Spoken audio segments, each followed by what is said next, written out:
ہم اپنی سانسیں تیرے نام کرتے ہیں، ہم اپنی سانسیں تیرے نام کرتے ہیں، اے وطن ہم تیری عظمت کو سلام کرتے ہیں۔ مجھے آج جس موضوع پر لب کشائی کرنے کا موقع ملا ہے وہ ہے یوم آزادی۔ قوموں کی زندگی میں ایسے دن بھی آتے ہیں جو تاریخ میں ہمیشہ یاد رکھے جاتے ہیں۔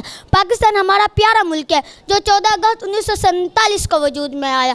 ہمارا وطن پاکستان وہ وطن نہیں جو وراثت میں اس کے بسنے والوں کو ملا، بلکہ پاکستان کی بنیاد استوار کرنے کے لیے متحدہ ہندوستان کے ہڈیاں اینٹوں کی جگہ اور خون پانی کی جگہ استعمال ہوا ہے۔ پاکستان کے لاکھوں مسلمانوں نے جام شہادت نوش کیا، کنہیں ماؤں کے سامنے ان کے بچے قتل کر دیے گئے، کنہیں بے بسوں کے سامنے ان کے خاندان کو مکانوں میں بند کر کے نظر آتش کر دیا گیا اور وہ بیچارے دل پکڑ کر رہ گئے۔ بے شمار بچے یتیم ہوئے جو ساری عمر اپنے والدین کی شفقت کے لیے ترستے رہے۔ ان بے شمار قربانیوں کی بدولت آج ہم آزاد سرزمین میں رہ رہے ہیں، مگر یہ کبھی نہ بھولیں کہ اس آزاد ریاست کے اصول کے لیے ہمارے بزرگوں نے بے حد جد و جہد کی ہے۔ 14 اگست 1947 وہ مبارک دن تھا جب پاکستان وجود میں آیا۔ مسلمانوں کے اتفاق اور قائد اعظم کے خلوص کی وجہ سے یہ عظیم سلطنت وجود میں آئی۔ یہ پرچموں میں عظیم پرچم، یہ پرچموں میں عظیم پرچم، عطائے رب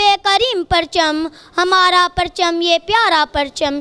یا میرے اللہ میرے پاک پاکستان کی حفاظت فرما اور انہیں دشمنوں کے خلاف متحد کر دے، آمین۔